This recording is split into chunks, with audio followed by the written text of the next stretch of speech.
everybody. I'm Safi. And I'm Mystic. And this is Lore Together. It's a podcast where us, a married couple, dive deep into video game worlds and stories because we like to do that together. We lore together. Yes, and this is episode 8, where we're going to dive into Skies of Arcadia. Now, if you want, this was voted on by some of our Twitter followers. Hello, Twitter fans. Usually it'd be our Patreon followers, but we're still looking for some of those. You can help us get some Patreon followers by going to patreon.com/loretogether. And if you're not ready to make that plunge yet, do follow us on Twitter @LoreTogether. You can also email us with any kind of suggestions or questions, loretogether@gmail.com.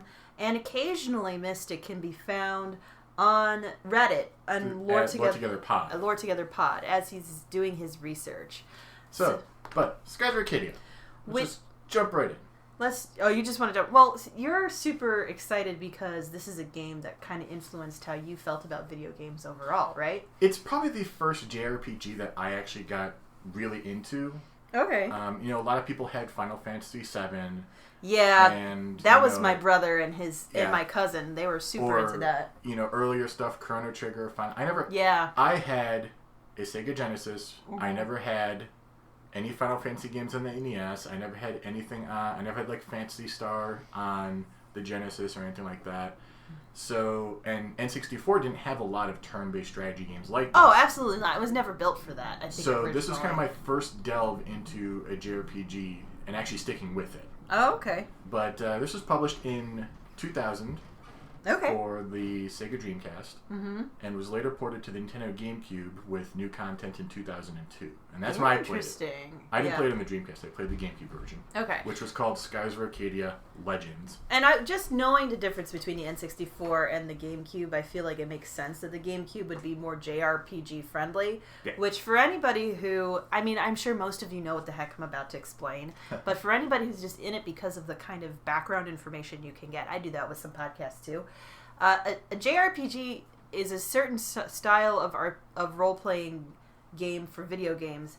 J, of course, referring to Japanese, because that's where the style of a turn-based combat system with a story was kind of combined. There were D&D games back in the day too, on earlier consoles. But those originally started with, if you go way back to PC gaming, with all of those text-based storytelling, that's much more D&D influenced, and hence there's a lot more games that do things like pause and play that still keep those roots. Like Dragon Age Origins was very much of that vein. Yeah. I think a JRPG, you do think of something like Skies of Arcadia, where literally every character has a specific turn. Right. I think the J part of the JRPG tends to go towards more the linear aspect as opposed to the Western style, which is much more free-flowing usually. Yeah, that's true. Not always, obviously, but... That's true. That's kind of where that comes from. But, so this game in particular, developed in Japan by Sega, by a team called Overworks, which I can't find any hint of them existing before the game came out. Like a couple months before the game came out, Overworks existed. So that sounds impossible. It's not like you can make a game this in-depth in 2 weeks. You cannot. And I think that Sega does this thing where they restructure a lot. Yeah. And I think most of the people in Overworks came from what it was called Sega Software Research and Development Department Number 7. So that sounds like a spy organization. Yeah. I work in Department Number 7. I can only tell you when I have lunch. Yeah.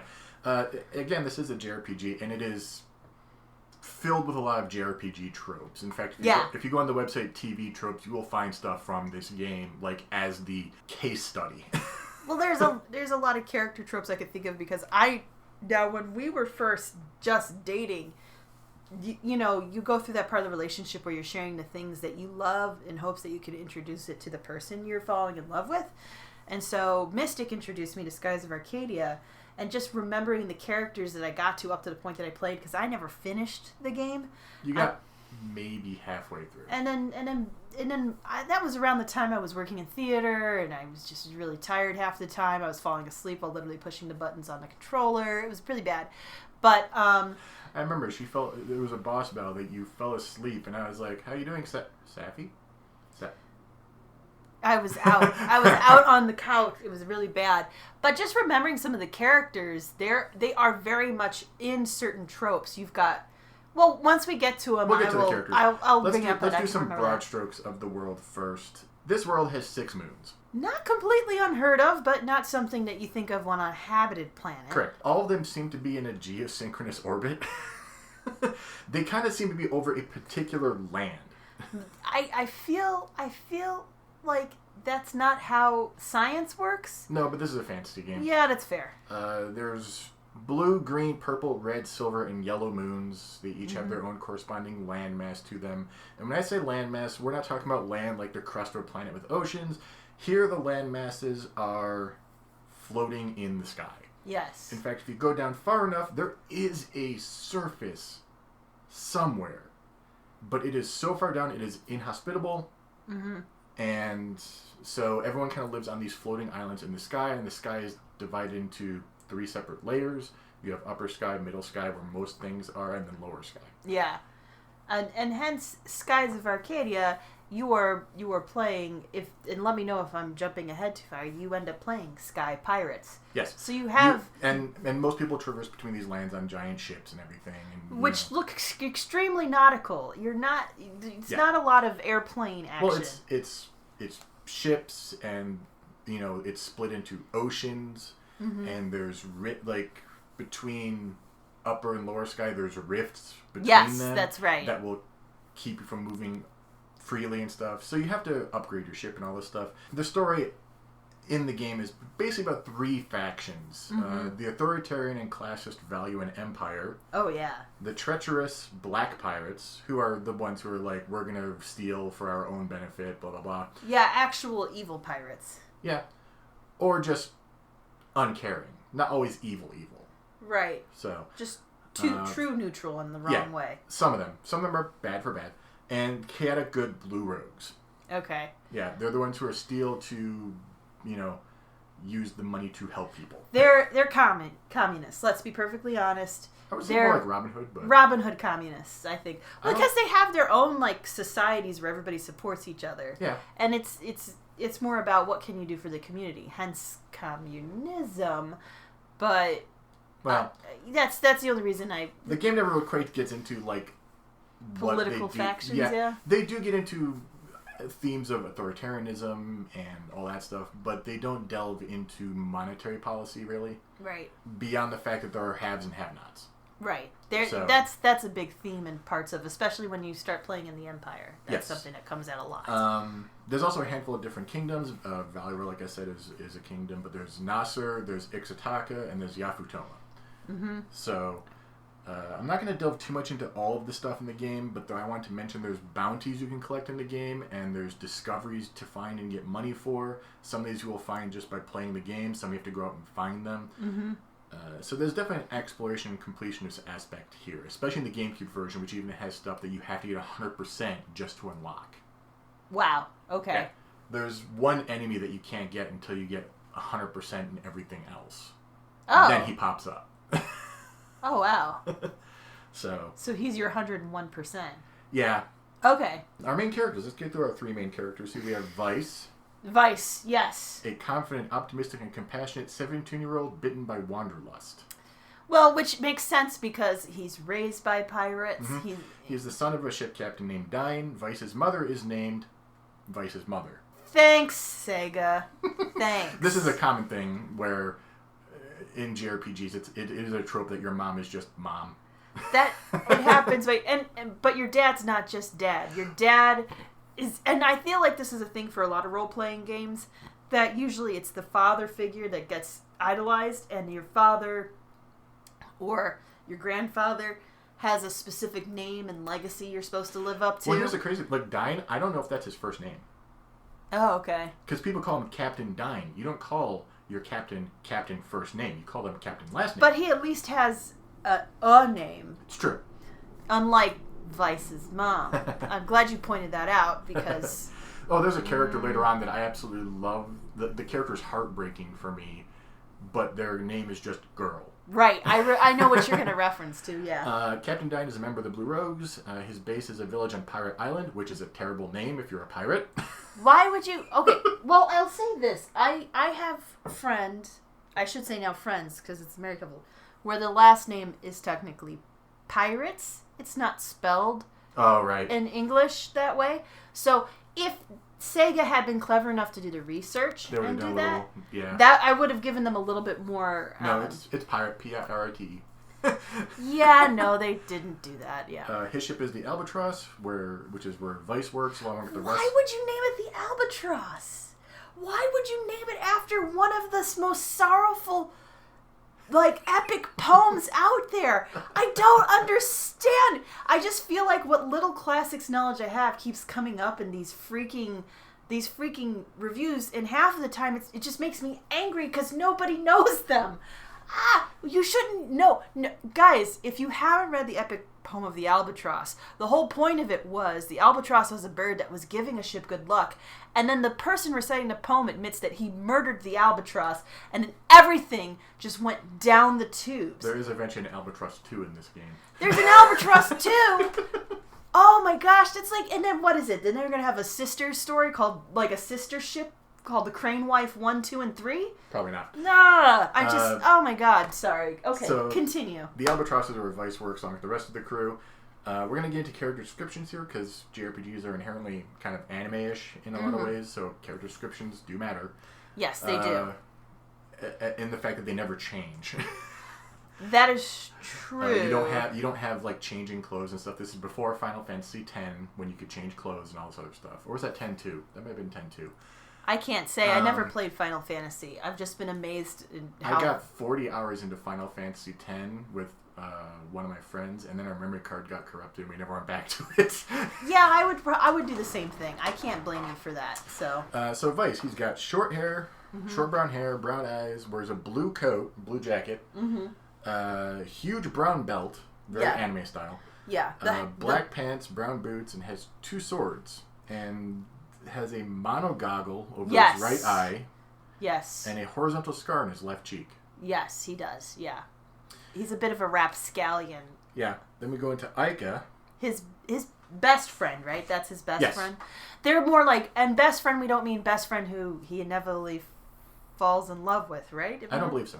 I think it's never explicit, but I think he's more. I think the game tries to have him set up with somebody else. Right, because I think it's more of a brother-sister relationship because they grew up together so closely, and in her looks you could see that she's supposed to be a bit more of that tomboyish younger sister feel. She is a 17-year-old girl, childhood friend of Vice. Her parents were killed at a young age, and she was adopted into the dying family, into Vice's family. Right, so they would be siblings at this point, essentially. She lives in her old home now, where her parents lived. She is overly imaginative and has some problems with authority, but like Vice is also bitten by wanderlust. She is much more interested in the looting aspect of being a pirate. Right. And she's fought side by side with Vice for years, working on the Albatross. She has long red hair, which she wears in stiff braids. Yeah, and we do mean almost Pippi Longstocking style braids. Yeah. There is a couple shots in the game where it's down, but it's rare. She has a pair of goggles in her head. They never come down to her brown eyes. She never wears them. Yeah. And has blue earrings and a blue pendant on her necklace. She wears a short yellow dress. The skirt is composed of 4 unjoined panels, and she wears dark shorts underneath the skirt. Yeah. She's got a glove on her left hand, which protects her when she's using her giant boomerang in combat. She does have a giant boomerang. I think almost everybody has a little bit of magical ability, too. Everyone has the ability to do magic. There are people who are better with it. Yeah, and I felt like, at least when I'm first playing, she's a little better than Vice. So I remember that in some of the first few battles you end up doing in the game. And our final main protagonist here is Fina, another 17-year-old girl. But Fina, I think, is very much an archetype in anime.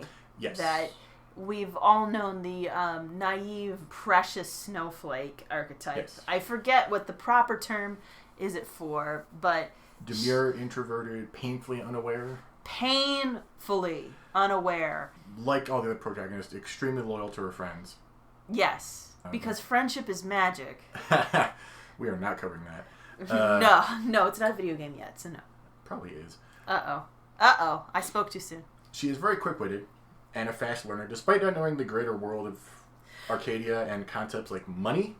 She needs somebody told the concept, and she's pretty much got it down pat. Well, this is kind of the archetype of, she was kind of raised in a monastery religious type setting, if I remember, for a purpose.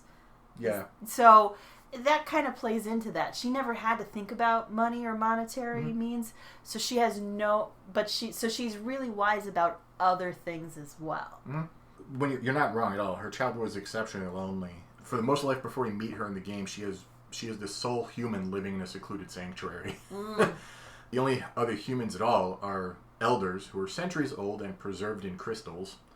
So, like, they can talk, but there's no contact. It's just... So, yeah. So she's completely... And, of course, then it goes into that kind of virginal naivete. It's just completely socially unaware and uncertain of herself. It's the awkward girl that is supposed to help the audience relate to being so unaware of the world themselves. Yeah. But it's also just an archetype that I hate, especially because it's usually young, quote-unquote, virginal women that end up being put in this archetype in a lot of media, Western or Eastern or whatever it is. I mean, she's also 17 like all the other protagonists, so it's a little... Yeah, but our two other 17-year-old protagonists are pirates. Like, yeah. They know how at least a good chunk of the world works, even if they're youthfully naive. They're not completely... they know how money works. Yeah. They know that there's class structures. They know of worlds outside of Pirate Island.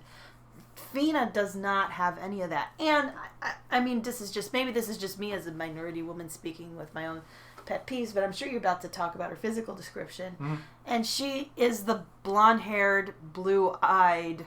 Blonde-haired, green-eyed savior of us all with very fair skin. I would say savior of us all in this case. She's definitely got that I'm a very special, holy, or special, pivotal person that, needs to hide from somebody who wants to control my virginal power. I don't think anything has to do with being virginal in this case. It's an archetype. It's a thing that, like, it just tickles my feminist bone. Completely wrong. And yes, I'm being that spoil sport. Feel free to say however much... You're throwing me completely off of my notes. I'm sorry.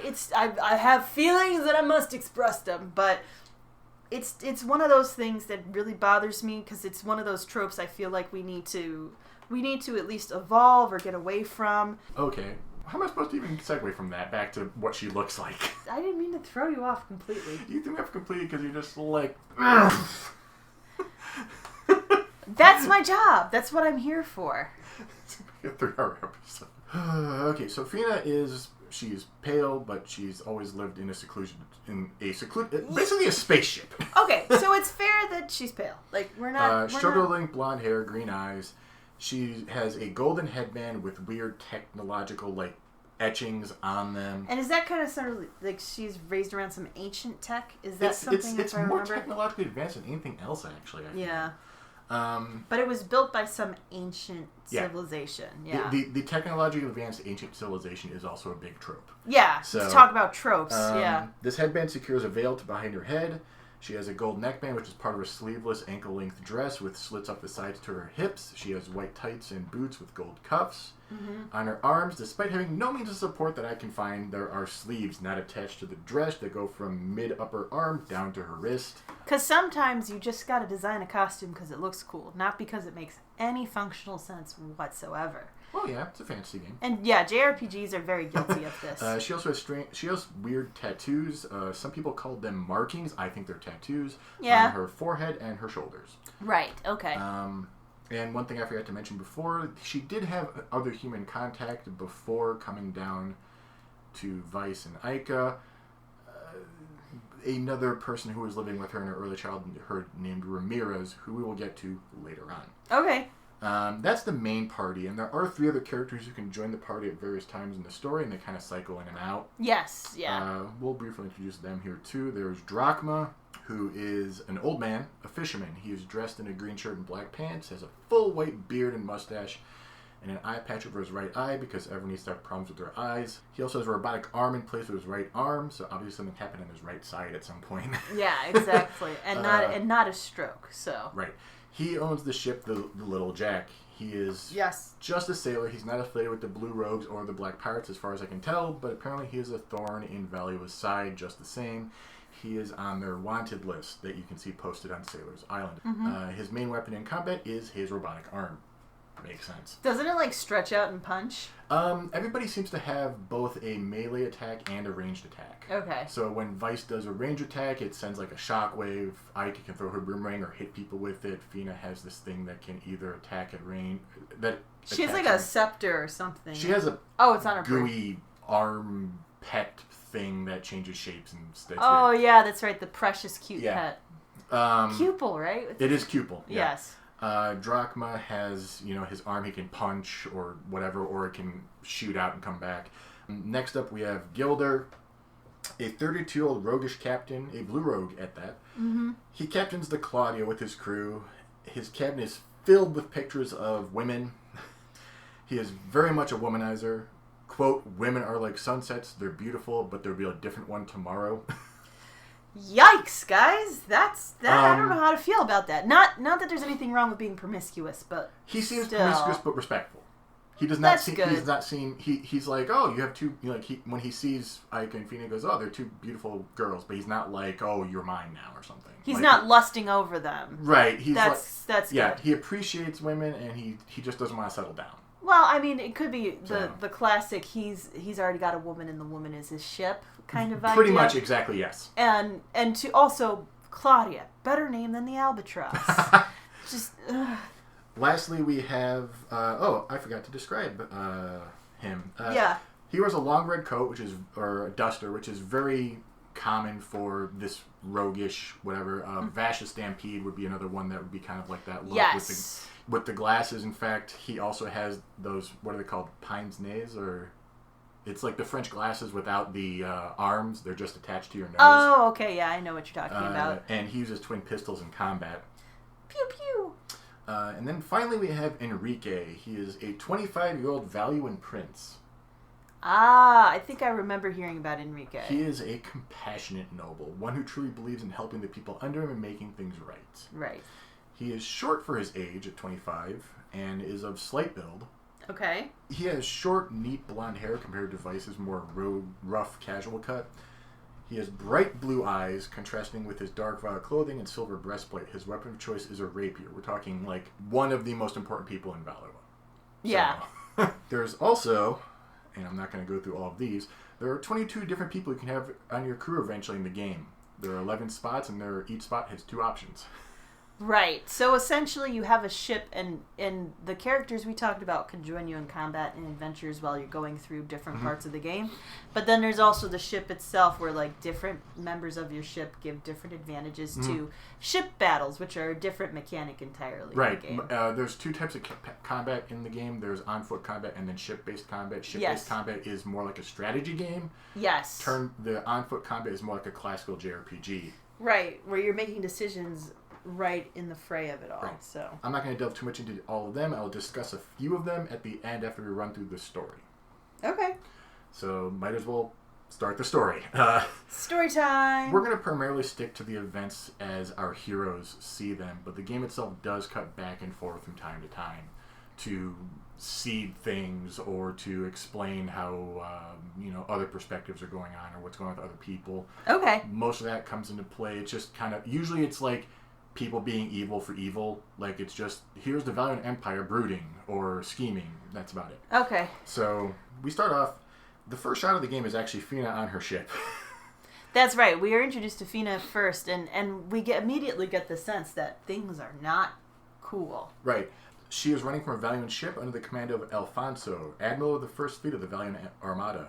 He is a jerk. Absolutely. He is simply put there because he is part of Valua's richest family. Mm-hmm. And he is a coward and everything. He fires on Fina's ship, knocking her out, and they bring her on board. As they're pulling Fina in, the ship is attacked by blue rogues. Enter Vice and Ica and the rest of the crew from the Albatross. Yes. In fact, it's this stupid shot, actually. I hate this shot because it just looks so dumb to me. They throw ropes onto Alfonso's ship. Yeah. And they tie it to the Albatross. They move the Albatross up. So now there's like they can go from the Albatross to the other ship just by sliding down the ropes. Vice is up in the crow's nest. Yeah. He jumps off of the crow's nest and gets onto the rope. And I'm saying, like, if you miss that jump... That's something out of, Disney's Aladdin. That's just crazy acrobatics. It's such an anime look. And how many, little of those little sound effects happened as he did it, too? I don't remember, actually. Because that was one of the things, being an anime fan in high school in particular. Anytime a handsome man did something impressive, there was usually that, little sound effect to highlight it. I mean, they do play up. There's shots where people have, there's this one guy who has a sword, and you see this kind of glint of light travel down the sword as he's holding in front of his face, that classic Yeah, the shot cinematography effects, despite the fact that it's very much a polygon-type game, they were making some of it very cinematically. They made some of it very cinematically. They also... I'll get to some of this, actually, pretty soon, actually. So, let's just get... Vice and Eka head into the ship. Mm-hmm. They're scouting around looking for treasure. They have no idea about anything else going on yet. And they run into Alfonso, who has his vice captain with Fina over his arm. Well, that doesn't look sketch at all, guys. Right, and they're like, hey, who's the girl? And he goes, I have no time for you. And he just sends a bunch of goons after him. And Vice and Eka head off in pursuit eventually, fight all the way, and they catch Alfonso as he's about to leave the ship. He is, quote, tying up loose ends by killing his second in command.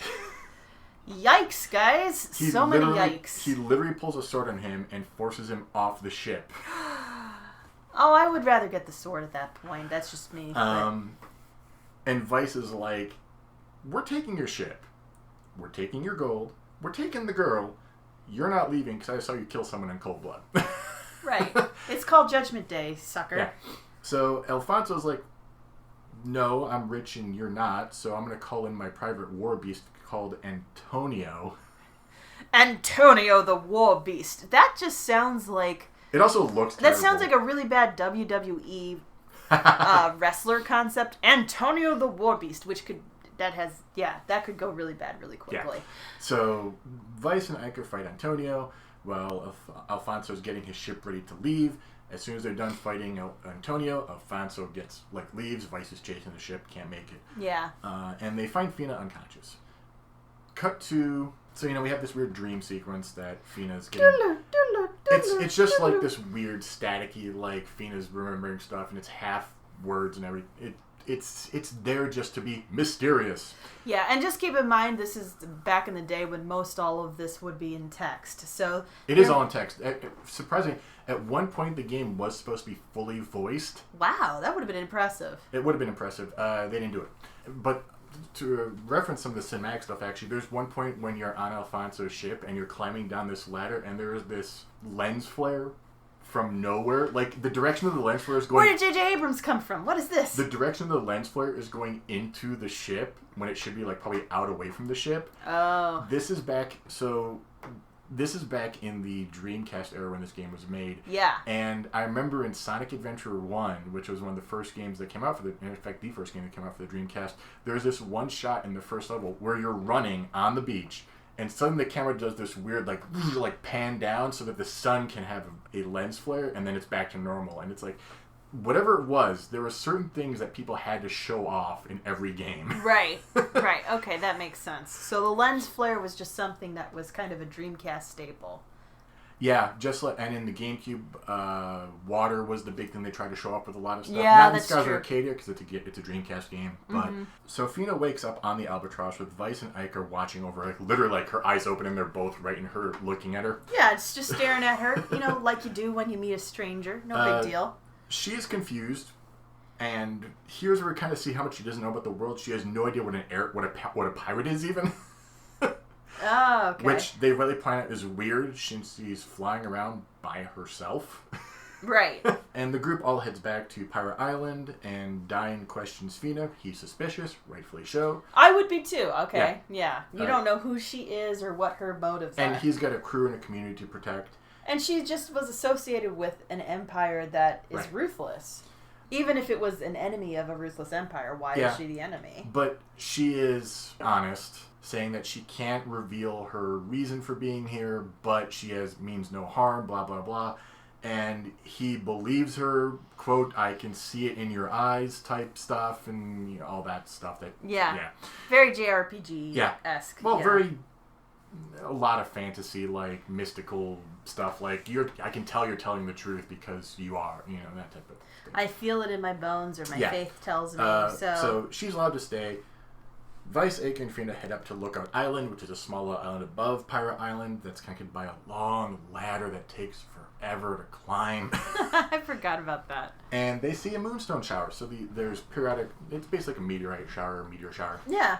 Moonstones are stones from the moons. They were powers everything. All the ships and everything are powered by moonstones. Yes. And they see a big one crash on a nearby island in the distance that Vice can kind of see with his monocular eye patch. Yes. And Vice and Iker decide that they're going to go there and grab it the next day. As it's quite valuable, Fina will stay behind because she's not involved in the story that way yet. Yeah, exactly. So they head out, they explore the ruins, they find the moonstone. I'm glossing over dungeon here because dungeon isn't story. Yeah. While they do that, Valor attacks Pirate Island. Yeah, so it's a very convenient time for Ica and Vice to be gone because the Empire now is like, haha, the protagonists are gone. We can easily overrun this place. The people with plot armor have disappeared. Yeah. They know Fina was rescued somewhere near here. I mean, when you start the game and you're flying the ship, you're literally just a couple minutes away from Pirate Isle. So Right. They know it's somewhere around here. There's an island, and it's called Pirate Isle. Wonder where she is. Huh. I wonder who'd be willing to, risk our anger and, essentially not be swayed by our authority. Yeah. So Vice and Ica return and find the place just wrecked. Only the kids and the women are left on the island, minus Fina. Yeah, and they were in a special hiding spot in particular. There's like an underground area that's where the Albatross would dock and stuff. It's like this whole underground in the island type cavern. So most of the, and it's mostly women, even though I think there are a couple female pirates, but there's it's mostly the women and children who basically, as soon as they see that things are about to get serious, they hide as quickly as possible. I think, wasn't there some suggestion that Fina did not hide because she knew she was the reason for it? No, I don't remember that. Okay, maybe I'm misremembering because her archetype does stuff like that all the time, so I might be projecting. So yeah, Ica and Vice, when they get back, they find all this stuff. Then they decide that they're going to go and rescue everybody. So they get into big damn heroes. So they get into this really small boat after resupplying and head towards Valia, but then get shipwrecked. Game over. No, I'm just kidding. Yeah, I mean, that would typically be how the real world works, but we're in a fantasy story. Right. So instead, they wake up on the deck of a ship with an old man over them with a robotic arm. This is Drachma. Hi, Drachma. How you doing? He's a bit of a dick at this point. Yeah. He is on a mission. He is after an arc whale named Rockman. Very much a Captain Ahab at this point. Yeah, I forgot about this. Because you do end up, later on, that becomes a ship battle. But I'll let you keep going. He does give them passage to Sailor's Island, though, which is one of their next destination. Mm-hmm. Which Vice has to work off some of the manual labor. It's basically go downstairs and lift these giant crates. Okay. As they approach, they get called over to a small ship. This is Doc. He has he's some of the content that was added in the 2002 release. He wasn't in the original game as far as I can tell. Oh, okay. He's in his mid-30s. He is a doctor. You might be able to tell that by his name. Doesn't he also have a doctor's coat on, if I remember? He has a doctor's coat on over some sort of, I think it's like Valiant Under Armour type thing. It's half open. He used to be a Valiant doctor, we find out later. Mm-hmm. And he's got a deal for Vice. There are these things called moonfish that Vice can see with the help of a special lens in his goggles. And they make the most annoying sound when they're nearby as well, guys. It's kind of crazy. He can bring them back here if he can grab them and feed Doc's kid Maria's pet bird, and he'll reward Vice for this in some way, and that's about it. So I'm trying to remember what the sound was too, because it was like it was just like an alarm sound. It's basically they say, the lens is what's telling you that they're near, and just imagine you're trying to explore, and you're focused on the task at hand, and suddenly the loudest shrill comes in. That's how I remember it being, and it was just so annoying. So, side quest accepted. Yeah. They finally head to Sailor's Island. This is a side quest that comes into play in the main story. That's why I'm bringing it up. Most of the side quests I'm not going to bother with. Okay, that's fair. They finally head to Sailor's Island, and Drachma abandons them to their fate and just leaves them at the tavern. He's like, all right, you're on your own. Bye. He just goes to the tavern. Bye. He got in the safe harbor. He's done. He's got his mission. Right. Captain Ahab. Yes. While on Sailor's Island, though, Vice and Ica hear of a ship upgrade that could help Drachma with his hunt. Problem is that it's in Valua, where they need to go also. So they kind of surreptitiously like, hey, we know of a thing that can help. Right. I remember there comes a point where we end up liking Drachma, but we're not at that point yet. Yeah. Unfortunately, in order to get to Valua, they need a Valuan passport, and none of them have one. Of course not, because they're pirates. Right. They eventually get one by helping protect a merchant from a black pirate named Baltor. Baltor. Yeah. That sounds like a Disney villain right there. So they get this Valuan passport, and they head towards Valua. Valua is protected by the Grand Fortress. There's only one way in and out of the kingdom itself. The door is massive. It was under bombardment for a long time, and it's just covered with cannons. Okay. Safely inside, because they have a passport, we see how Valuans live in highly, highly, highly segregated classes. Yeah, so if anybody really wants to escape the capitalist hellscape they feel like they live in right now, this is not the part of the game that's for you. Because it's... You either live in Upper Valua, yeah, and you are wealthy, barely work, part of the aristocracy, or you live in Lower Valua and have nothing.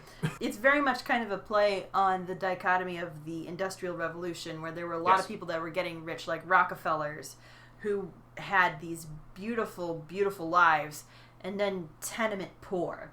And it's very much the inspiration for this kind of And they play it up. Like when you are when you're in Lower Valua, everything has a blue tint to it. Yeah. Everything is metal and dirty and everybody looks like they needed a bathe 3 days ago. It's when you're in Upper Valua, everything is golden and bright and red, and it's like they play up the colors and everything. Even the children look like caricatures of porcelain dolls. It's ridiculous. And this is I'm gonna bring this up. I talked about the character little girl. Yeah. Who wonders if bread in Upper Valua doesn't break your teeth. It's dark, it's depressing, and it's literally the first time I felt deep empathy for the characters in the video game, and her name is Girl. Right. But it's just the fact that it plays up with the music and the look and the tone, and then you have this one little girl who's just sitting there drawing on the sidewalk like a kid is supposed to, wondering about bread that doesn't break your teeth. Right. It's really interesting how, again, there's just these little tricks that as much of it's a Polygon era type of video game, so it doesn't have, extensive realism, and it's already in a fantasy setting. It uses these little tricks to be able to get you so engrossed into it. Mm-hmm. The way that the story is written and how the characters communicate is compelling enough that you want to continue. It's got those little cinematic points in the cutscenes, or at the end of battles, or in dialogue. Yeah, or in dialogue, and it's done very well. And I remember you talking about that because you said you had a friend of yours who played it who started to tear up even when he read that. So it does that job. So it's an older game. If you get a chance to play it, do play it. It's got a very good story, and that's part of the reason why it's so captivating. Yeah. So our heroes start in Lower Valua, and they kind of do this on purpose, I think, because they want to have you experience Lower Valua. The amount you experience of Upper Valua is like a very small segment of like 10 people. And I'd imagine if you're there with a fake passport, essentially, you wouldn't be able to justify spending a lot of time in Upper Valua. Right. So it makes sense that you'd only get a taste of that, and then you can see what that wealth is supported on, which is misery, complete misery. Yeah, as they get to the inn, they hear that the next day that Diane and the rest are going to be executed at the Coliseum. Oh, great! That's exactly what you want to hear. That your dad's just going to get executed. Yeah, as the three of them, Drachma's joining them again at the inn, are hashing through a plan. They notice that somebody is outside their hotel room listening to them, and Vice gives chase across rooftops and stuff. Turns out it's a kid, a bratty, annoying kid named Marco. Ika and Vice had talked to him before when they walked to the inn. He was just there to kind of be a brat. Mm-hmm. He is a reoccurring character. Marco knows a way to the Coliseum through the sewers, but to kind of nail home the terribleness of Lower Valua, Drachma's like, he knows our plan, we have to kill him. Right. And Ika's like, what? Ika's like, excuse me. And Marco's response is just, I don't care. either I sleep with the rats or I'm dead. I don't care. Yikes! Like I forgot not the exact about dialogue, that. but that's the tone that he gives across. Well, I guess if I have to die, that's okay. Yeah, I forgot that that's how Marco responds to that. So which Vice is like, no, you're gonna see me. You're gonna go to the Coliseum tomorrow, and you're gonna see me do the impossible because you need something to believe in, that type of stuff. He's that type of character. Right. So, believe it. Yeah. I'm sorry, the Kingdom Hearts reference. Confident to a fault. So they go through the sewers to the Coliseum, and they break into there, freeing everyone and making an escape. You know, this is just a big fight, and Marco watches them, and he's just as shocked. He's like, he's not going to show up, and suddenly Vice is just popping into the center of the Coliseum from a central grate and stuff, and just there's some ridiculousness. Like suddenly, so they go up the ladder, Vice pops out. Okay, fine, they climb the ladder, and suddenly there's like this elevator, and I was like, but there was a ladder. Where'd this elevator come from? And that's what I mean by they like it to be cinematic, because suddenly there's a platform to reveal you, which is super convenient. No, there's a platform for everyone who is escaping to run onto, rather than everyone taking the elevator down. Right. Oh my Meanwhile, gosh. Vice, Ica, and Drachma all fight the Executioner and his magic toadies, and then they... Magic toadies? They're magic... They're just like a magic warden, or they're just his underlings. Okay, I thought you were talking about some sort of magical beast. No. That was made specifically for execution, which I was very confused then. So they make their escape, and it turns out Fina is not with Dyne and the others. She was taken elsewhere. So of course she was, because she's precious and necessary to the plot. Well, yeah. So Ica and Vice head off to try and find her. Then we get to Upper Valuer through more sewers. And here's when we meet the people who literally say, if they can't have bread, why don't they eat cake? And that is a child to juxtapose with the little girl before. Yeah, which of course, for those of you who might not be aware, Marie Antoinette's Let Them Eat Cake. Yes. Which people forget is her naivete of the class system and why the revolution was happening in France at the time, because she didn't understand that cake was more expensive than bread for the common people. And we're talking, France. The revolutions in France are just they're just crazy sauce on so many levels. So. But they're playing that here for the reason. Yeah, and so they're playing. So it's a reference to that idea of the naivete of being so rich you have no idea what price is. It's almost like the difference between Fina not knowing what monetary value is because she's never experiences versus being so rich in a system that has monetary value that you never had to think about what price is. Right. So back to the story at hand that's highlighting this kind of stuff. So as they're exploring Upper Valley, they see Fina getting loaded onto a train with guards. And so we suddenly went to a movie that was made in the silent film era. So Ica and Vice jump onto the train. As they're walking on the train, we meet Lord Galcian. We've met all these admirals before. They all talked in a separate cutscene. But Lord Galcian, Supreme Commander of the Valiant Armada, and he is a power-hungry totalitarian. He sees himself as the person who should be in charge of everything. Right. Ego issues. Yeah. So Vice and Ica fight their way to Fina. They rescue Fina, and then Lord Galcian's right there behind them. Suddenly, the little Jack is there, blast apart the train car so that the engine that the Ica and Vice and Fina are in is able to keep traveling, and Galcian just keeps falling further and further behind. So wait, the little Jack? Now, what's the little Jack? Little Jack is Drachma's ship. Okay, so Little Jack is Drachma's ship, and so his ship basically helped break apart the train. Yeah. Okay. Yeah. All right. So now we're starting to have more of a warm, soft spot for Drachma. Yeah. So they rescue everybody, and then they manage to they fight their way out of the Grand Fortress, making it through the closing gate by the skin of their teeth, which makes no sense considering the sides of the ship are like moving fins. Oh my gosh. And so this thing scrapes along the thing. I'm like, all those fins should be gone. Like...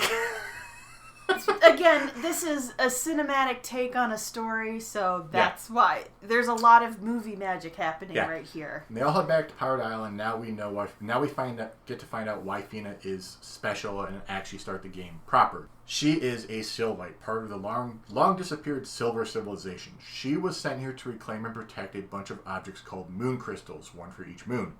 These super powerful sources of energy power and also give command over ancient weapons called Gygus. And there are 6 of them. They're massive artificial constructs that are weapons of mass destruction. Who would have thought a JRPG would have had crystals and large constructs that fight things? These also are tied to what is called the Reigns of Destruction. The Reigns of Destruction happened centuries ago, and completely destroyed the whole world.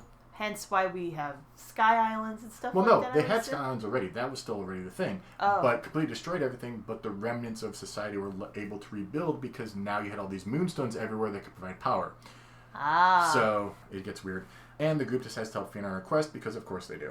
Well, it's an adventure. You've got 2 young teenagers who now feel completely invincible because they've took on an evil empire. And basically Spoiler, survived. they will continue to take on that empire. So the team heads to Nasr, the land under the red sun. It is a hot desert kingdom that evokes the Ottoman Empire in terms of architecture and in terms of aristocracy. There was a sultan and all that stuff. Our heroes get to a small town called Maramba. And as they land, everyone gets off, and Drachma takes off once again. Bye, guys. I still have this whale I need to kill because I have a complex. Yes. And not a therapist. Yes. And our heroes, now comprised of only Vice, Aika, and Fina, explore Maramba and find a new ship or something to help them. They are looking for the Temple of Perrin. Which is it supposed to be on Nasr? It's in the landmass somewhere. Okay. Nasr, I think, is 3 separate, distinct islands. Okay. They run into Belena, a dancer at the local bar. She befriends them and decides to help them get to the Temple of Perrin. Why? Because she wants to beat Valua, because her father died in the Valua-Nasr War, and she wants to help, just stop all wars from happening, all that stuff. Once they get to the temple, Belena waits outside while our heroes traverse the ruined temple and find the red moon crystal. There was a lot of complex dungeon puzzles and stuff, and we are not a playthrough guide.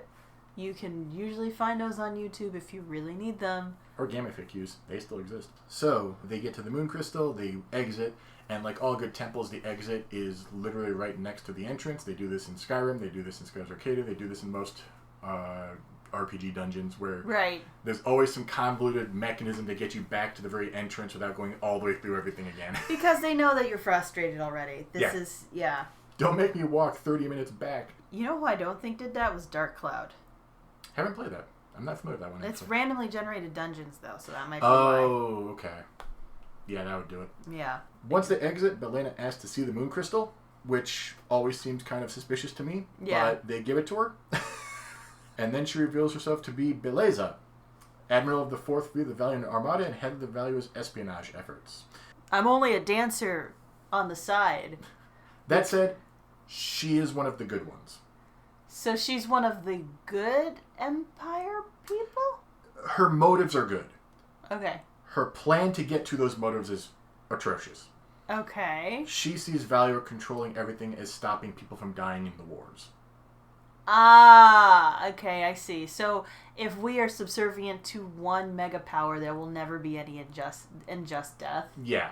So yeah, that's wrong, guys. That's completely wrong. It's not how power structure works. But again, heart in the right place? Kinda. I don't know how I feel about that.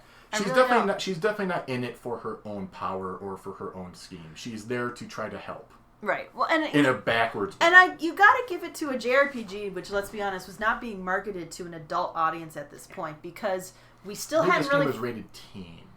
We still hadn't figured out that full-grown adults like to play video games on a regular basis. This is before Call of Duty was like a major, huge thing or anything of that mature nature. You're starting to see like Medal of Honors around. Yeah. And, the tide had not quite completely turned in the early aughts. This is when it's starting to. Yeah. It's starting to. So to give a character that much nuance in a game that they thought was marketing to people between the ages of probably like 10 and 17... I think is admirable. It's admirable for them to at least try. Yeah. She uses the red crystal to revive Rekumen, the red Gygus. Mm-hmm. Our heroes try and escape the thing, and... That's right. The Gygus are part of ship battles, too, right? Usually, yes. Yeah. I hate this thing. So there's this one shot where they literally just start running across the desert to try to get away from it, and the sound effects are just terrible. It sounds like a toy, like on sand, and I'm like, what is the sound effect coming from? They tried so hard, though. They tried so hard, Mystic. Give them a chance. So, but they're trying to escape, and this thing literally like blows up the desert like with a blast. Just blows up the desert. It's like a nuke in the middle of Nevada at this point. And it's not even like that. It's like it does this wide arc of this laser beam, and suddenly the whole horizon is just boom. Yikes!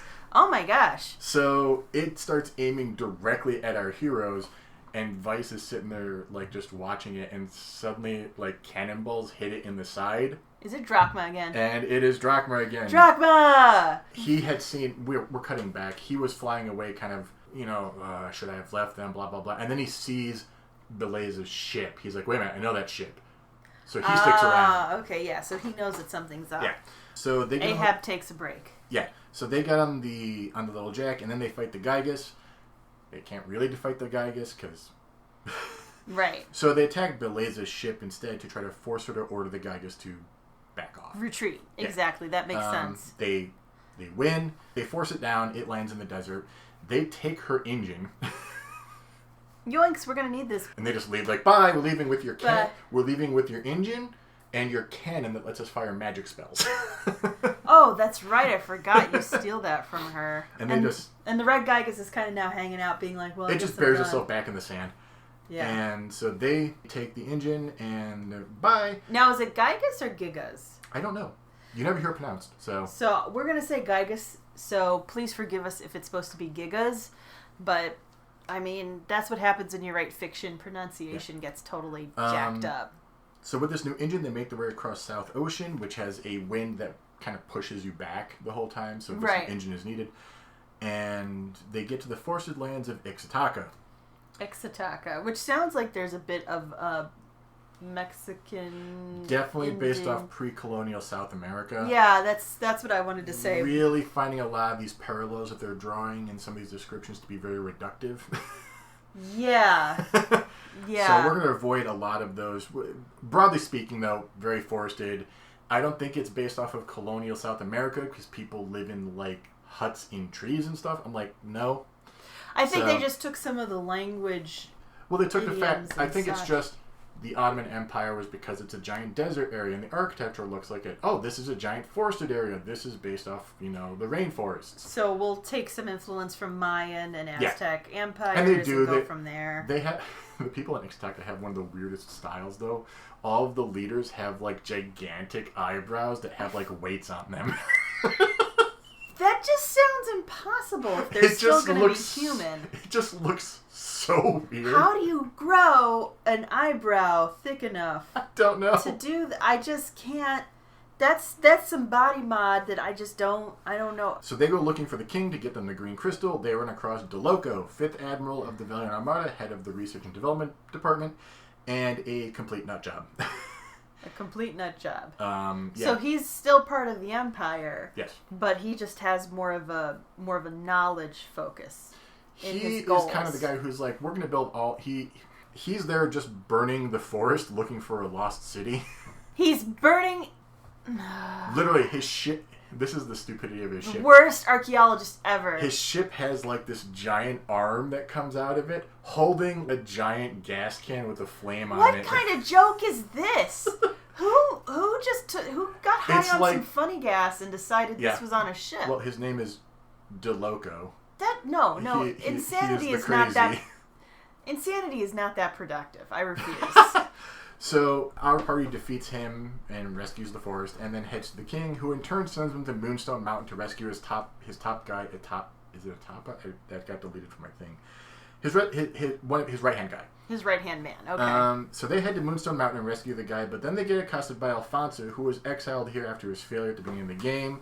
He was revealed to be a failure because the Blue Rogues released all his crew because they don't take prisoners like that. Right, because the Blue Rogues don't have... I think that's the biggest difference between the Empire and the Blue Rogues. The Blue Rogues are like, we don't have an ego, we just want to live. So, in the middle of the dungeon that is Moonstone Mountain, he accosts you with Antonio 2. That sounds so pathetic the way you said that. That is literally the kid that he does this. It's like my new war beast. Come, Antonio. And it's like, it just says Antonio 2. Oh my gosh. This sounds so pathetic. And Alfonso is pretty pathetic. He has one kind of redeeming quality eventually, but he is pretty pathetic. Well, but we're not seeing it yet because he still has a... He's never redeemable. He has one redeeming quality.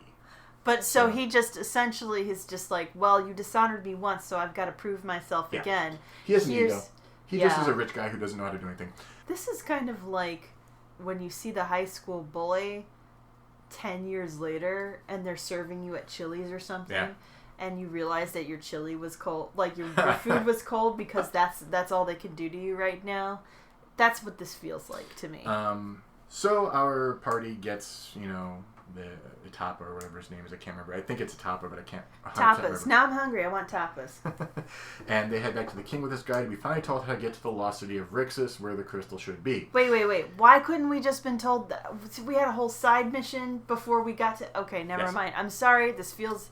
This isn't as bad as the dig, but it does feel like we're doing things just to do things a little bit. It's a little bit of padding, but it does, it's not just...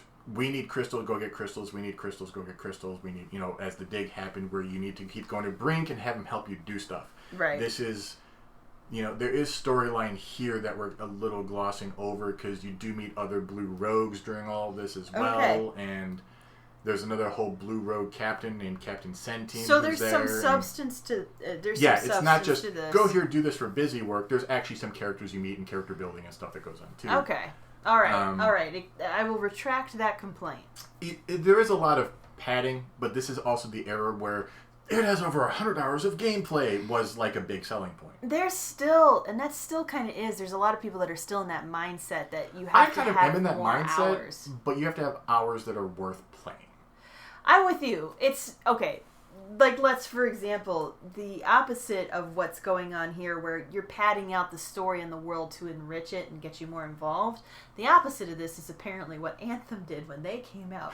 And essentially, like, one of the major plot points is just fetch quest after fetch quest after fetch quest. And when I heard that, I was so glad I didn't buy that game. As much as I hate to say it, Myst is very much... hours for no real purpose, the first one at least, because literally you find out that the solution to the puzzle was at the beginning the whole time.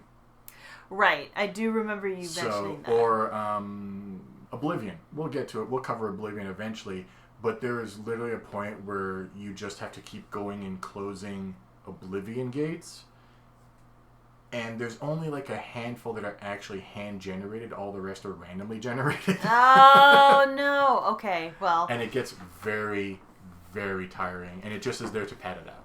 We as game players, I think we should say, is that we prefer game planning with a purpose. Yeah. And we feel like that sometimes game developers end up, thinking that people are going to, quote-unquote, enjoy a game better, a.k.a.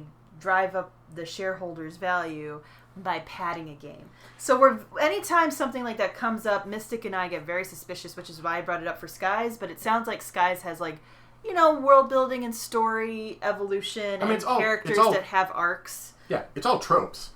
It's all still very tropey. Tropes. There's still a lot of tropes going on. I mean, Fiona's still in there, jeez. There's still a certain charm to this, even though you know what's going to happen. You're like, everything looks so good in terms of that charming anime style, and everything is written in such a way that I'm intrigued enough in the charm of it. This is kind of like how, if you're a fan of a lot of the Marvel movies that came out recently, there is a formula to them, but each one of them kind of has their own flavor on it, and if you don't mind that being how the little bit of variety of the beats, but instead you have all this other world building flavor and character flavor with it, then there's nothing wrong with enjoying a trope or five, right. In a story. And that's just how it is. Everybody has to... I mean, almost every story has at least one trope you can't get around. Right. So we head to the lost city of Rixus, and we get to the top of it. And it's kind of like Machu Picchu. Okay. Yeah, kind of... Hence the Aztec Mayan name references. And they get to the top, and there's nothing. Because the king had the crystal all along. Now I'm really pissed, because we just had this long speech about wasting time, and now a character's literally wasted my time, and I want to smack him across the face. And they use it to wake up Grendel, the Green Gygus. Okay. To take out the Locust fleet who are burning the thing. Again, right motive, Wrong path to it. He could have just told... They would have totally been on board if they're like, I just need this Gygus, guys. Give me 5 minutes with this Gygus. The problem is, in the midst of all this, the king gets knocked out. The Gygus doesn't know what to do because the person who's controlling him is unconscious. Okay. So the Gygus starts Sleep at the wheel. So the Gygus literally starts attacking everything. Ships, islands, whatever. Wow. This Yeah. Make sure you always have a co-pilot for your mech. Yes. Just always be sure to have that. So our heroes eventually defeat Dilico, incapacitate Grendel, and now they have the red and the green moon crystals in their possession, and they bid farewell to Ixotaka on good terms. Everyone apologizes. Yeah, I think that's easier to forgive than what we last left over in Marumba. Yeah. And then they head to Valiua. So we've got 4 more crystals we need to get now, or is it? Yes. Okay. Because there's 6 moons, so there's 6 moon crystals, 6 Gyguses. Yeah. Okay, I'm just making sure. So we go to Valiua, not the kingdom itself, but the lands around it. Still Valiuan territory. We're not going into the city again. Yeah, that was a little too dangerous before. To look for Yelgar, the yellow Gygus. The yellow Gygus? Yeah. Okay, you said the yell Gygus. To which I just immediately thought of the cowboy screaming in the technos. Oh, sorry guys. We'll have to link to it later because you can't recreate it. I'll let you link to that on Twitter. Yes. Yelgar is actually the second most powerful Gygus. So strong they couldn't actually get the moon crystal out of it, so it's still alive. Wow. Oh In my fact, gosh. You literally go to the Great Seal that they've just kind of like put this thing over it, like it can't get out. Now, is this a magical seal or a physical seal? It's a physical seal. Okay. Probably with magic in it too. Probably, yeah. You got to get that sprinkle glue on there. Yeah. So they can't get through the seal. They have to fight off some Valuans while they're there. And then after this, we get the story of Drachma and the little Jack. Vice is kind of up late at night and sees that Drachma's out there. The ship is named for Jack, Drachma's son, who was killed when Rockman capsized his boat. Oh, the whale that he's chasing. Yeah. Okay, this sounds a little bit better than the Captain Ahab story. Some games have done this in a flashback and even showing the sun falling, and here we just get it all through dialogue, but it's pretty well written and, quote, acted by the characters. Right, cinematic, again. Yeah, Drachma is literally just holding a box of feathers. Uh-huh. Because his son liked feathers. He collected feathers. His son was young. Like 7 or 8, probably? Around Vice's age. Oh, so he was just about to be a man, essentially. Yeah. Oh, or that's really scary. I don't know. I think. So maybe a teenager? Maybe. Okay. But like to collect feathers, and he's just like as he's falling, he's holding these feathers. So Drachma has a box full of feathers that were still left. Oh man. So this is his story. This is why he has this mission and everything. Which, the chip on his shoulder and the need to keep going and why everybody thinks he was a total jerk until now. And in the middle of this discussion, there's a strange fog as they're talking. Uh-oh. It's Rockman. So they harpoon the Arc Whale, and then a Valuan fleet shows up. The 6th Fleet. The 6th Fleet, okay. Admiral Ramirez. That name may sound familiar. That is Fina's childhood friend. He is now the 6th Admiral of the Valuan fleet, and has a reputation as a ruthless individual. So Fina was friends with Ramirez. Where did they grow up together? They grew up together in that secluded little space thing that they're... So how did Ramirez get off of the secluded little space thing? He has the same mission as Fina. He was sent first. And then got corrupted by darkness, it sounds like. We'll explain it. Okay. In the middle of this, the little Jack is hit and catches fire. Ike and Fina get in one lifeboat, Vice gets in the other one, is waiting for Drachma, but the old guy just pushes Fina and Ike out, and then pushes Vice out. Right, because he's still stubborn and has his mission and all that stuff. He's also going to go down with the ship. Yeah, classic and Captain he's still move. harpooned to Rockman at this point, so... Might as well try to finish the job at this point as well. So, and by the way, Ramirez fires on lifeboats. Well, if you really want to show how much of a tool somebody is, firing on a lifeboat is probably one of the more evil things you could do in that situation. So Ike and Fina wake up in a atrociously pink room. Yikes. This is a ship called the Primrose, which is captained by a blue rogue named Clara. Oh, okay. This is one of the few scenes where you see Ika's hair down. And, yeah, they just wake up on this giant pink bed. So is Clara, even though she's a pirate, she's a very feminine pirate, and hence why everything is so pink. Yeah. Okay. She drops them off in Nasrud, which is the capital of Nasr, where they make some money working and try to get their own boat to try to find Vice. Right. Vice, meanwhile, lands on a deserted island by himself and has to make a living on his own. Eventually, he sets up a small little shelter in a cave. He finds a dead person there. Not good. Oh, yeah, that's ominous. He buries them. Of course, because he's an honorable protagonist. Yes. And eventually he flags down a ship and is rescued by Gilder and the crew of the Claudia. Yay! We meet up with him. Yeah. So both parties, Ika and Fina, and Vice and Gilder, have half of a map. They don't know that is the same map. They don't know that each other has the map. And they keep going to the same places, but missing each other. This would drive me insane if I had gotten this far in the game, which we're well past the point where I think I stopped playing. No. I just don't think you remember, but it was also over a decade ago. It was about over a decade ago. We've been together that long. But they both decide they have this treasure map that they're going to go seek out Decat's treasure, which is what the treasure map is for. I don't even remember if I was this... this sounds frustrating. This sounds... Wait, and then don't... Okay, now I think I remember what's going to happen. So they both go to the same island on different parts of the island, and they both finally meet up through this whole twisty turny dungeon. Yes, now this I remember. And I think I remember hating this. I think I remember hating all of this because it just... Again, this is kind of tropey. So it's a little tropey. It's so tropey. They meet up in the final room, they open the treasure chest, and there is a single coin. The treasure was friendship all along, you guys. Which is exactly what the message says. Oh my gosh. Oh, no wonder I stopped. Okay, I was so much less forgiving of tropes back then, too. I could just see myself wilting and dying, like, in my 20s. How could you write this? You get into this. It's all fine. Explaining it broad strokes is different than explaining it whatever. No, I understand, because you've also, at this point, you've invested at least about 30 hours into this game. And I'm more forgiving now because I'm older and more patient. But back then, I don't know. I had such an ego about writing. I was like, how could you? This feels so bad. One thing I do want to mention here. This is a gameplay tip for anybody who is actually going to play this game. Because you mentioned 30 hours and it reminded me. Make sure you double save. Double save, yes. Save at the beginning of every dungeon. And then when you save within the dungeon, the next save point, do a separate save. Make it a separate save file. This is because there are certain times where you have 3 or 4 back-to-back boss battles, and if you can't make it through that with what you have, you still have time to go back and grind or buy more stuff. Right. And then you just have to do the dungeon again. You're not losing all your progress and getting locked into a... I do remember that you made sure I did that every time we played. So they find each other, and... they find friendship is literally magic now. Yeah.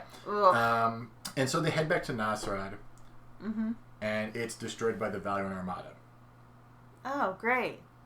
Why is it every time they leave someplace they come back and it's on fire? This is dangerous. Ramirez appears. This is kind of the first time that we see Ramirez and Fina kind of see each other, if I remember correctly. Okay. And he takes the crystals, and our team are taken back to Valiant Prison. Okay.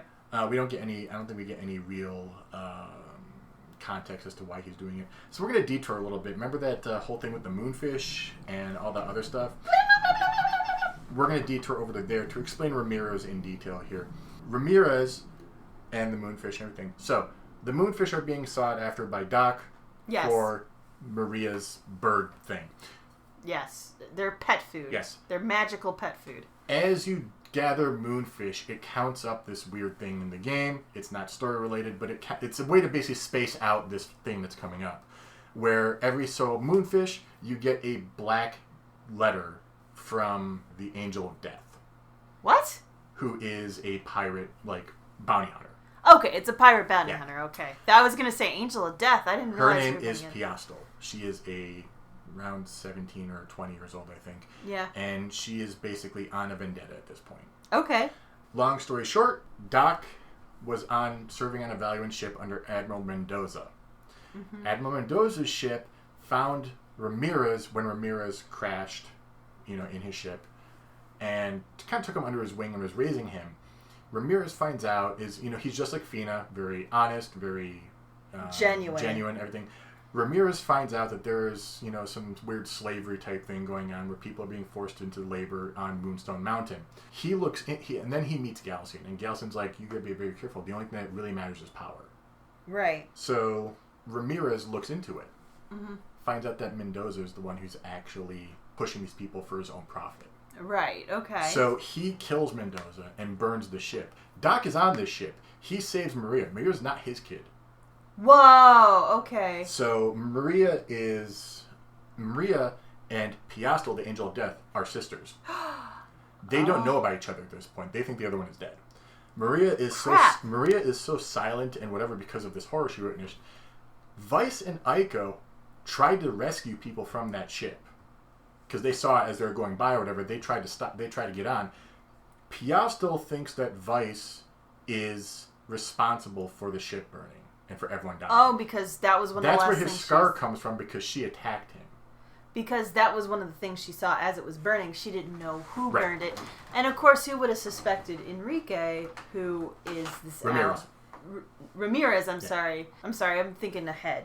Well, who would have suspected Ramirez, who is allied with Mendoza? Right. Well, you wouldn't expect it to be So this is Ramirez has seen that even the people he trusts aren't worth it. He knows that Galcian's all about power. This is kind of his motivation at this point. Mm-hmm. And that's kind of the story of the Angel of Death and Maria and the Moonfish, and that's that whole subplot. That was all added in the GameCube release. Okay. That's, to be honest, for a side story, that's actually a pretty decent side story. Yeah. So back in Valyrian prison, we have Vigoro, Admiral of the Third Fleet of the Valyrian Armada, harassing Aika. Okay. The game doesn't ever get to anything illegal, quote unquote. It's played up for comedy. He's kind of like, hey baby, that type of thing. Ew. Yeah, very ew. Gross. He is just a musclehead womanizer who, unlike Gilder, seems to have little respect. Right. In fact, there's a scene when you finally get to Aika, she's like gripping onto the bars, and he just has his arms around her leg, being like, hey, that type of thing. It's played for comedy. Ooh. It's also played as problematic too. Oh, because she's like, get this creep off of me. Now, and I will say this, that the Aika, unlike Fina, does not feel helpless. Aika is definitely a woman who would be willing to kick somebody in the face if she has to, or in the crotch. So I'll at least give them that, and let's be honest, the diversity of motives for characters for males and females, like paternal instincts in a father, that's always really good to see. We've got revenge in female characters in a way that it's not about being a scorned lover. I mean, they're doing some pretty interesting stuff, even though Fina is probably the tropiest of all the characters in a way that makes me feel a little uncomfortable. But they're doing a lot of interesting story stuff here that in games at this time you wouldn't usually see either. I think they know their tropes and they're playing with them is the thing. Yeah, they probably even are. Fina, I feel plays against type sometimes. Sometimes. Because even though she's the naive virginal, quote unquote, one, she also is the very she gets into the whole courageous aspect too, and she's also making fun of Vice and stuff. She picks up on Aika's banter with Vice, and she and Aika end up having a mutual friendship and respect for each other. It's not, that's one thing that's also great too. They're not against each other because they're vying for the boy's attention. They end up becoming more kind of like a sisterly thing. It seems like Aika maybe has feelings for Vice, but kind of takes that step back, being like, they're better together. Right. And it's a lot more mature in that way. So I'll give them, as much as I just went on a trope rant earlier, I'll give them that, and then Piastel with this idea of I will avenge my ship and my family. And it's a love of the sister that kind of drives it. That's fantastic. I'm pointing this out just because this is something that's hard to find in a lot of popular games today. Right. And let's think about something that was written almost 20 years ago. It is written 20 years ago. That to have something with this kind of dynamism in the way the story's crafted and the way the world's produced, I think is something to appreciate right now. Yeah.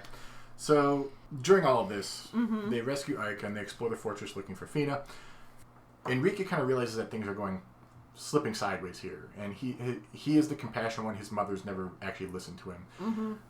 In fact, he is what a leader should be in my eye. He is very compassionate, very cares about his people, compared to his mother, who is a totalitarian monarch. Yikes. That literally says Enrique should stop, quote, worrying about the petty worries of the people. So that's when you forget where your power source comes from, and that's why people like Marie Antoinette, who said let them eat cake, end up getting there's murdered. An interesting thing. It's funny you say power source, because there's this underlying thread if you talk to people that their valuers' energy reserves are running low because they're running low on moonstones. Oh. This is a thing that's not part of the main plot, but it's kind of a thread that you can pick up on by talking to different NPCs. Right. So part of the world building is this idea of the economy of moonstone energy. Okay. And she and the other people in Upper Valley just don't care.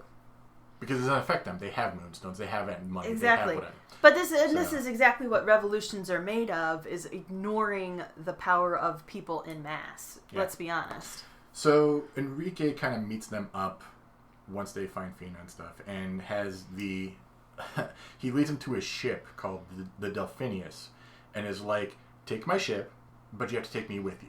Okay, yeah. I mean, that's fair. Yeah. So they go... My mother is wretched. Please save me. So they head back... My entitled mother. So they head back to the deserted island and establish a base, the one that Vice was marooned on. Yeah. And they establish this base, and now it's time to head to Yafutoma, the land under the blue moon. To get there, they have to go through the Dark Rift. It is a swirling storm powered by black moonstones at the center. The black moonstone is a thing that is hinted at to be a seventh moon, but it's rumored. It's never actually whatever. So it's based in myth. And I feel like this is did I get to this part? Yes. Okay. Gosh, I got a lot farther than I remember, guys. Before they can get through, there's a ship battle with Admiral Gregorio, the second admiral, and another of the good ones. He's actually an honorable man.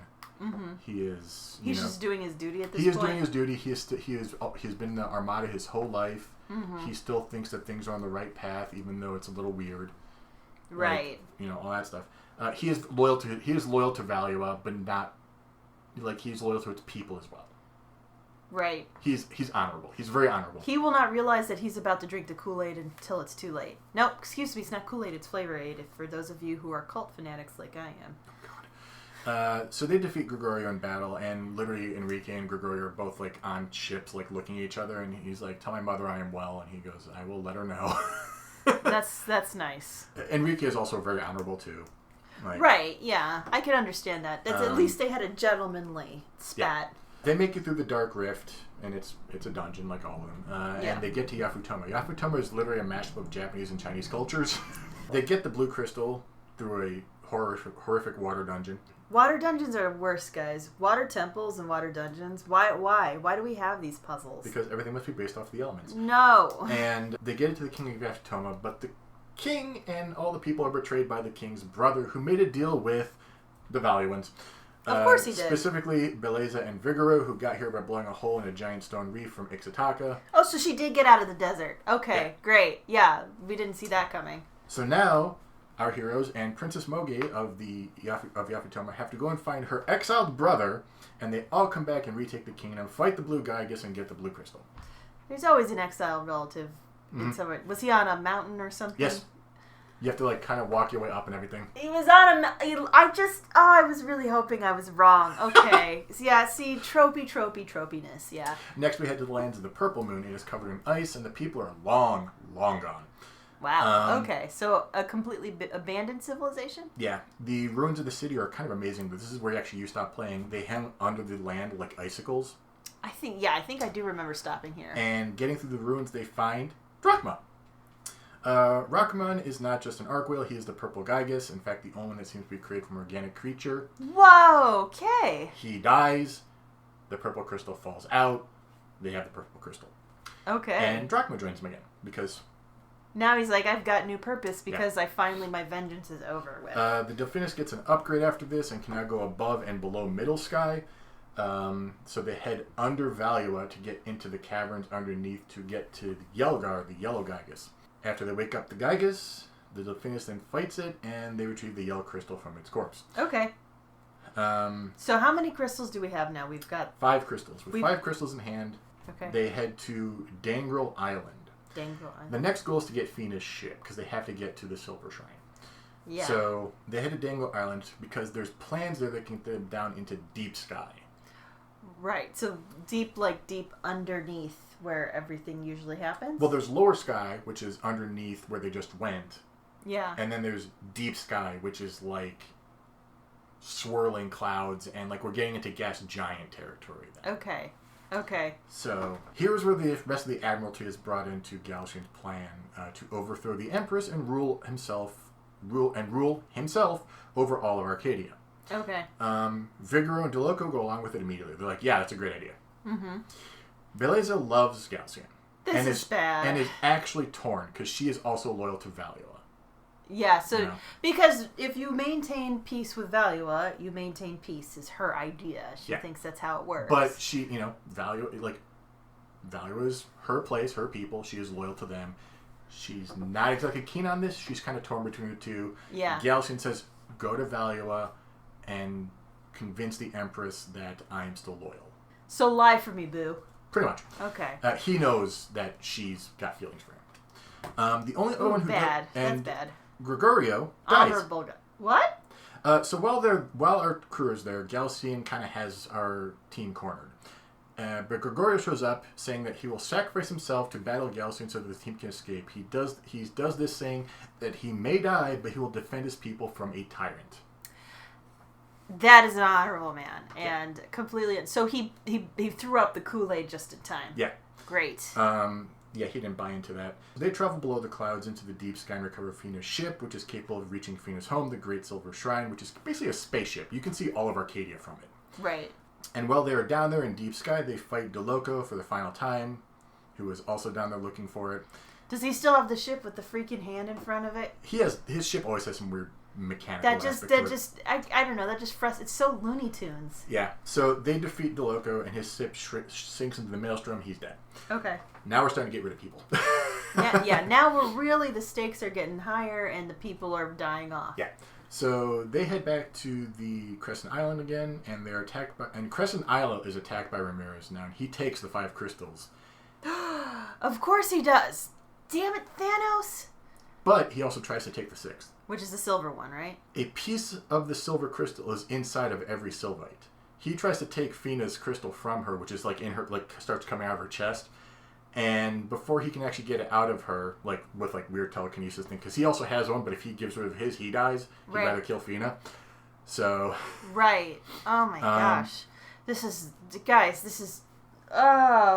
So as he's trying to pull this out of her chest, like with telekinesis type thing, Gilder and Clara kind of show up and fire a cannon and kind of disrupt his concentration enough. Now, this is getting to the deep part of the story, but do Gilder and Clara have a past? Clara is always after Gilder. She is infatuated with him, and she is always after him. He loves his ship and doesn't want to be tied down. Okay, so he's kind of like, I'm open season, and I do mean open, honey, so I'm not closing the door for anyone. Yeah. I had a feeling that was going to happen. Yeah. I don't remember the epilogue for everybody. Dang. We'll do a Patreon exclusive. We can talk the about epilogue of Skies of Arcadia. Yeah. So Ramirez gets away because he's like, well, I can't fight you now, but I can still get out of here. With the 5 crystals. With the 5 crystals. Oh, so man. The party then travels to the Great Silver Shrine to warn the Sylvite elders that Ramirez is doing whatever he's doing. And then they find out that the rains of destruction were actually caused by... So they find this out from Ramirez a little bit too.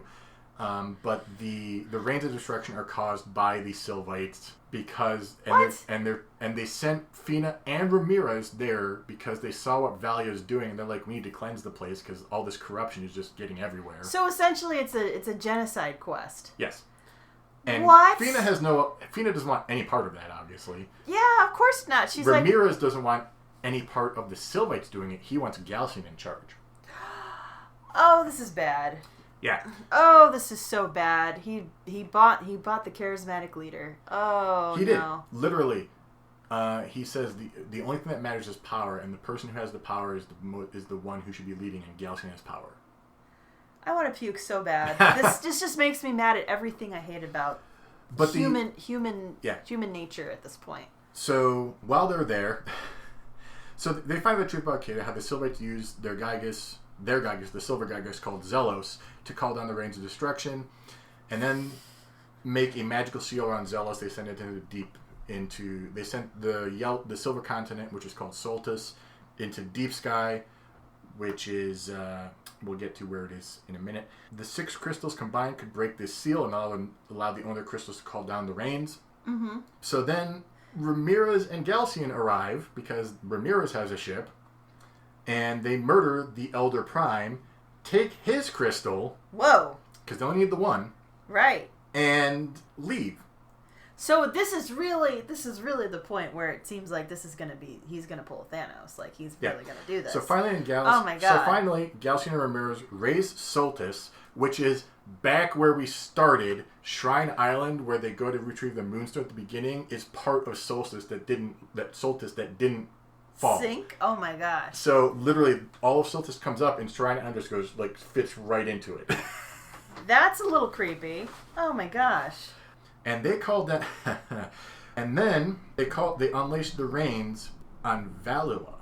Because they want to overthrow the Empress. Here's the thing. When Gregorio died, Enrique left. Yeah. To go see to his body, all that stuff. Yeah. Honorable person. Yeah, honorable stuff. In fact, Galcian is even honorable for a brief moment here. After Gregorio is killed, he tells his guard this body, it's worth more than your life. Wow. Yeah. I could see that. I could see somebody evil doing that. That's lawful evil, though, So the rains hit Valua. Do you remember who's in Valua right now? So Enrique's there. Beleza's there. Yeah. Alfonso is there. Alfonso didn't go along with Galcian. This is his own redeeming thing. When Galcian's like, "We're going to turn," he goes, "What are you doing?" I'm gonna go tell the Empress what's going on, and he leaves. Oh my gosh! So the Empress is there, obviously, and the Empress is there, and Alfonso is there, and Alfonso is now the supreme commander because everyone else has abandoned the Empress. Yeah, and the Empress is like, whoever's loyal gets to lead my stuff. Right. That makes perfect sense. He doesn't get to enjoy it for very long. Both Alfonso and Empress Theodora, as long as thousands of Valuans all die in the rains, and literally you see Beleza and Enrique on a ship, just dodging these things. Oh my gosh, this is insane. They survive. And I'm sure Belize's like, well, now my bow is just completely nutters, and I can't be down with this. So Vice returns to Crescent Island. They all return to Crescent Island, what are we going to do? And it's one of those scenes where everybody shows up to help. You have... I was going to say, this is an endgame moment. You even have, some of the Black Pirates, like Baltor, come. Oh. And Gordo, who's another one of the, the good Black Pirates. He just wants to eat food. If you defeat him, he just opens a restaurant. He's like, I'll just open a restaurant. I love that he's kind of like this glutton guy, and that's pretty much like, well, I don't care how I get my lobster tails. Yeah, the Yafutama Navy shows up, Dine shows up, Drachma's there, Gilder's there, Beleza is there. Beleza is there. Really? Because she's like, everything's gone. So the whole quest for peace is over. Yeah. So she sees the arrow. Clara's there, and more arrive, and they're all there to combat Galcian's forces.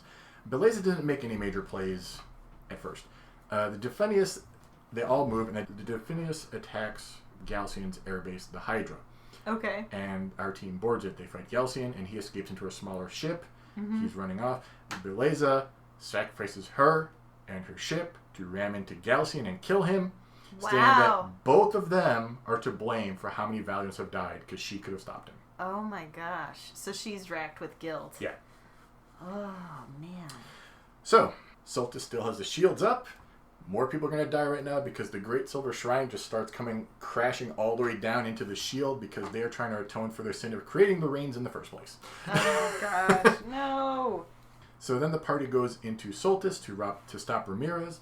Vice, Ike, and Fina then fight Ramirez with whoever the fourth party member is. But he sacrifices himself, believing that the party murdered Galcian, which they didn't. Right. To awaken Zelos. The silver Gygus, yeah. To its full form. The Delphinius then engages the Gygus and destroys it before it can become invulnerable. Right. Finally, the party fights Ramirez again, who is merged with Zelos. Oh, this is such a JRPG thing. It's like, I have my final form. Oh. Literally, it's just like this chunk of silver lands on the deck, and it's just like him in it and stuff. Oh gosh, this is sounding exhausting right now. And they win. When they win, Yeah. All that's left of Ramirez is the silver crystal. Vice just drops it into the ocean, quote unquote. Right. They all return to Crescent Island. Soltis goes back into the deep sky. Everything is safe because now we no longer have Gygas here to destroy the world. And the trio all become fully fledged air pirates with Vice commanding a new ship, and they sail off into the sky. And that is the end of that story. Oh my gosh, it's funny because sometimes I wonder why are you going to go over the whole story, but the whole base of that story is essentially world building lore. Yeah, and I have more stuff to talk about, but I want to talk about one thing really quick. I watched a speed run of Scars of Arcadia that a guy did in one go. Ooh, it was 11 hours. Really? Yeah. That's really fast. I'm surprised. Well, there's a method of hitting the A button to get through dialogue really fast. Okay. Yeah. He got the world record. This was the world record. He got it by 1 frame. Oh my gosh! Like literally, they're like, "Does that count?" He's like looking at the thing like, "Does that count?" And something else. You have an independent person kind of go through and frame count it, like how many frames it's gone through. Oh my gosh! Yeah. Oh god, speedrunners! I have a lot of respect for them. Oh, I love speedrunning. It's a craft that it's not meant for me, but I can appreciate the people who go through and basically, there's some people who aren't even trying to be the fastest; they're just trying to best themselves, like racers. Well, that's the thing. You always just want to do you want to best yourself each time, and then when you get to a certain level, then you're playing against other people. Right. Exactly. So there are some people like, I'm going to beat the top. No, you're not. You can't start with that as your goal as a speedrunner. So I do want to get into a couple of the crew. I'm not going to go through all of them because there's 22 of them. Not all of them are worth going into or are that interesting. Right, but these are the crew that basically help with the bonuses for the battles that you have with the ships and the they all have whale. And the ones I'm going to mention have decent stories. You have Marco, who is the brat from Lower Valua. He actually joins up. Vice gets him under his wing and kind of gives him a purpose. Right, kind of like a big brother, little brother situation. Then you have Polly, who is a cook from the Sailor's Island Tavern. She's the one who kind of supports the kids early on when they're trying to get Drachma to take them to Valua the first time. She's like, no, these kids look like good kids. You should listen to them. Mm-hmm. Then you have Moigi. Moigi? I don't know how to say that. I'm sorry. The Yafutoman princess. She joins you as a diplomat. Oh, that makes sense, yeah. She and Enrique will eventually get married after the final battle. That makes a lot of sense. It actually does. There's a scene where somebody insults her in Yafutoma, and Enrique's like, he's a prince, she's a princess. He's like, I will defend her honor. Right. Even though he's embarrassed as heck by saying it. Like. Right, exactly. So, because he's an honorable dude, and so he feels he's got a code that he follows. Don is a character. He's a down on his luck sailor who is stuck in Esperanza. Esperanza is a town near the Dark Rift. Okay. It's kind of where you go to before you get into the Dark Rift. Okay. He's inspired by Vice and his Compass. He watches the battle between him and Gregorio, and he's like cheering and everything as they're watching all this happening. Domingo, I neglected to really mention the discoveries that much, but it is a sub game, kind of hunting these discovery and stuff. Mm-hmm. You get renown and money for this. Domingo is your rival. Oh, okay. So if you get good enough, he'll be like, "Can I just come with you? You're finding all the stuff anyway." Right. Exactly. And then lastly is Robinson, Polly's husband, who was lost in the Dark Rift years ago. And so we find him because we're able to navigate through the Dark Rift. You can only recruit him if Polly is on your crew at the time. Oh wow, okay. Because it's like, they see each other and like, oh my god, and obviously he's named for Swiss Family Robinson. I love this game. This game is probably one of my favorite games. Yeah. And it's and again, just going back to it, it's a well-crafted story. Mm-hmm. I think the world itself and the idea of it, and the twist at the end of it about the essentially a planned destruction instead of a planned salvation, is a very it's a trope, and there are some tropes that annoy me more than others, but they're played out very well for a story that's really engaging. And there's a reason why I got as far as it is. Now, of course, I forgot it, unfortunately, like half of it. But I got into that game a lot farther than I did a lot of the other games you introduced me to at that time. Overworks themselves didn't last very long. Sega restructures way too much. Okay. Their corporate timeline is ludicrous. I looked it up, and I was just, this is ridiculous org chart.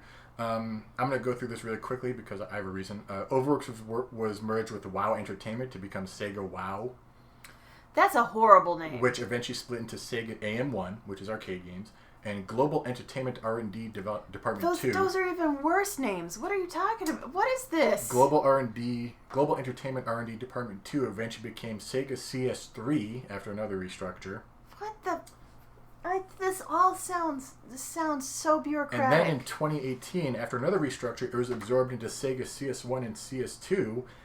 These are not the same Sega CS1 and CS2 from the 90s that got shuffled around in other restructures. I just am so mad that, first of all, get better project names. Video games are too These aren't project names, these are team names. But these are the industries are too awesome. The kind of things you're trying to do are too cool to be named something that's at the same level of essentially a data processing card that you'd use for a database in a big organization, Sonic like an insurance company. Sonic Team, I think, is part of Sega CS2. Okay. So individual teams still have their own names sometimes. Like the team that makes Mario Nintendo is actually part of Nintendo Entertainment Analysis Development. It's Nintendo EAD. Okay. And I think it's EAD4. I could be wrong. That still sounds a lot more boring than it should be. So why do I bring this up? I bring this up because this game is a cult classic that has a fervent fan base. Well, who's been clamoring for a sequel for well over a decade now. Yeah. Or a remake. And now it's been 2 decades, essentially. Well, the GameCube remake kind of was the remake, but now that's dated. Right. So, and some people from the original team are hesitant to revisit it, calling the GameCube version the definitive version. Right. Unfortunately, you can't play the GameCube version easily. We'll be playing it next week during our stream through an emulator because I have no capture card. Yeah. But there's not an easy way to play it. Like, it's hard to find a GameCube that'll work. You can play it through an emulator, but even that's a little nah. It's not. It's always touch and go with emulators. That's for sure. But others have recently come forward to express a desire to return to the franchise.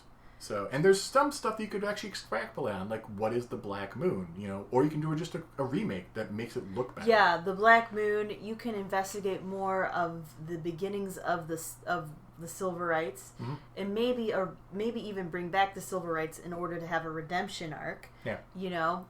Or it can just be a remake. Yeah. The graphics are quite dated. Or you could even do the Final Fantasy VII that just came out. Well, and I don't know if you've been reading up on this, Mystic, but it turns out the remake is it's a remake because they actually didn't remake it, pixel by pixel. They actually are retelling the story in a different way they did before. Could be divisive. It is divisive, and really. And I watch Jim Sterling because I love myself a sassy British man, and he had a good point. Is like whether or not it's tricking the public or whether or not it's an artistic recreation of the story, really goes down to whether or not do you like it or not. Yeah. Here's the thing with the amount of stuff that Sega's biggest franchise right now is Football Manager, I believe. That's depressing because they've had so many of course they've had so many missteps with Sonic. First of all, do not have Sonic fall in love with a human person. Just why? Someday we'll cover the Sonic lore, and I'll probably have to go through 4 laptops as I break them all. Yeah, so there'll be so many pieces of. This has been a long episode. We probably should end it here. But I want to thank you everybody who voted in our poll, and hopefully you enjoyed our deep analysis of Skies of Arcadia, which. I do think there's a lot of potential to, even if you had little side stories, there's so many little things you could explore more. So there's a character in the crew named Lawrence, who is literally there just to get paid. Right. That's it. His epilogue is goes off searching more money. That's fine. But you can extrapolate upon that. Give him something even if you don't have, even if it's not important. Why is the money important to him? Right. What's he saving up for? Is he saving up for something or yeah? Is he a former poor valuant who decided he was never going to be like that? There's a lot you can work with, and that's the reason why we spent so much time on it. Also, this is the first RPG we were actually covering. And RPGs just have long stories. Well, I would say it's the first RPG because we did cover Elder Scrolls for 4 episodes. Well, okay, we didn't cover a single Elder Scrolls game, though. No, we did not cover If we covered a single Elder Scrolls game, it would have been a while. it would have been another 4 episodes, let's be honest. So it's probably good that we didn't do that. Yeah. But so anyway, that's the episode, and we want to thank you for listening. Yeah, if you enjoyed this, please join us on Patreon at patreon.com/loretogether and help support more podcasts. Yeah. And you can also get podcasts early there. You can join us on our bi-weekly live streams. Yeah. Vote in our polls and stuff, which, yeah. Yeah. And otherwise, you can follow us at Twitter at LoreTogether. You can email us directly, loretogether@gmail.com. Or you can see where we're poking our heads on Reddit. At the username LoreTogetherPod. Right. So, and we do encourage you to talk to us. We love talking to you guys and love hearing what you have to say. Do you know, Mystic, what we're doing next time? I do not. And if Mystic isn't sure, we'll put up another poll. That's for sure. So, thank you for listening. Thank you very much. And we love you. Bye. Bye.